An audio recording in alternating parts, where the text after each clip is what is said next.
A Sabadell, antic feu del PSUC, els comunistes catalans, i on Esquerra té molt camp per córrer, Josep Lluís Carod Rovira ha donat per fet que José Luis Rodríguez Zapatero guanyarà les eleccions i ha demanat el vot per Esquerra com a única forma d'evitar, ha dit, que torni a prendre el pèl a Catalunya. L'únic partit català que pot collar en Zapatero en clau progressista és Esquerra. Per això demano el vot de tots els catalanistes progressistes per collar Zapatero.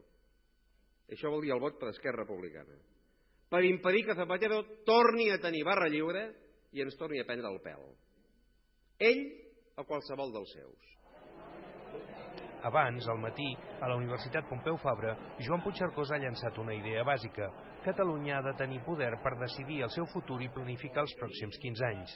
I això tot i sabent que l'aposta és difícil perquè va contracorrent. Només els peixos vius van contracorrent.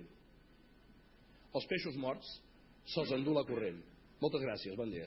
El secretari general d'Esquerra defineix aquesta formació com un projecte sobiranista on hi cap tothom.